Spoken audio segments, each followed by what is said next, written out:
बना ली है। हम लोग जाके से बुला सकते हैं, हमारे घर वाले बनाते हैं। बस बस यही है आपकी समझदारी, यही तो हो रही है ना। ये तो भेदभाव की बात कर रहे हैं सुखिया भैया। अरे इसमें दिक्कत क्या है? अगर आप यही सोच रखेंगे कि ये काम महिलाओं का है, ये काम पुरुषों का है, तो घर का काम का जल्दी कैसे निपटेगा?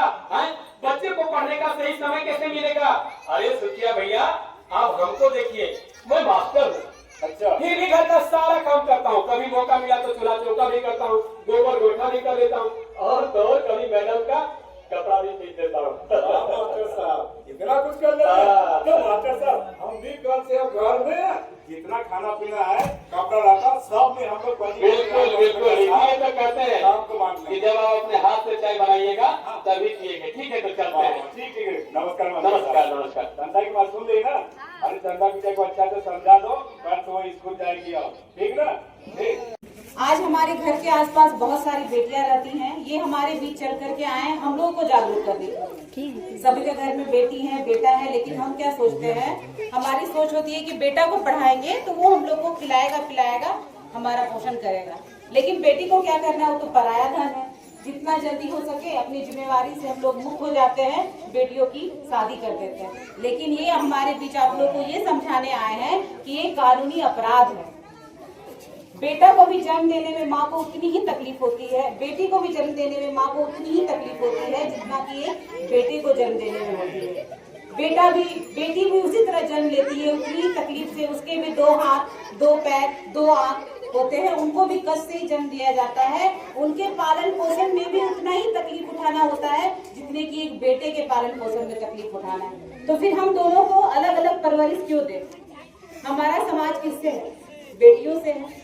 परिवार कब बढ़ता है? जब हम अपनी बेटियों को दूसरे के घर जाती हैं तो वहाँ से परिवार बढ़ता है। अभी नाटक के द्वारा आप लोग को बताया गया कि बेटा एक पुल को चलाता है, पुल को लेके चलती है। तो अपने घर की नींव क्या होती है? बेटियां होती है। घर किससे चलता है? बहुओं से चलता है। तो जब तक अपने घर का नींव पिलर हम मजबूत नहीं करेंगे तो हमारा घर का छत कैसे मजबूत होगा?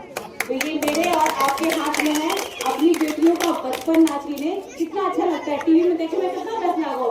तो अगर बेटी पुलिस बन ले, अच्छा थाना में पुलिस आए, मुझे मैडम है ना प्रभारी पुलिस ले, टीसी क्या है? पुलिस है, बोलने में कितना अच्छा लगता है। वो बेटी आज जाकर के देश के सरहद में लड़ाई कर रही है, टीवी में देखने में बहुत अच्छा लगता है। हम लोग बात करते हैं गांव घर में कि उसकी बेटी पुलिस बनी, डॉक्टर बनी। जो डॉक्टर से हम लोग दिखलाने जाते हैं आजकल अधिकतर महिलाएं होती है, किसी की बेटी होती है, तो उस जगह पे आपकी भी बेटी होती है। लेकिन इसके लिए आपको बाल विवाह रोकना होगा, अपने बेटियों को भी पढ़ाना होगा, स्कूल भेजना होगा, उसको भी जीने का पूरा अधिकार देना होगा, उसे भी अपने पंख में उड़ने का हौसला आप माँ बाप को देना होगा। इसमें बाप से ज्यादा जिम्मेवारी माओ की होती है कि अपनी बेटी को पढ़ाए लिखाए और जल्दी शादी नहीं करें। और एक बात आप लोग को बता दें कि जिन बच्चियों का जबरन अगर घर के दबाव में आकर के बाल विवाह हो रहा है, अगर वो चाहती हैं कि हम समय से पहले 21 साल से पहले बेटियों का शादी नहीं देना है, अगर आप चाहते हैं कि आप शादी नहीं करें तो 112 नंबर पे कॉल करिए। तो आपको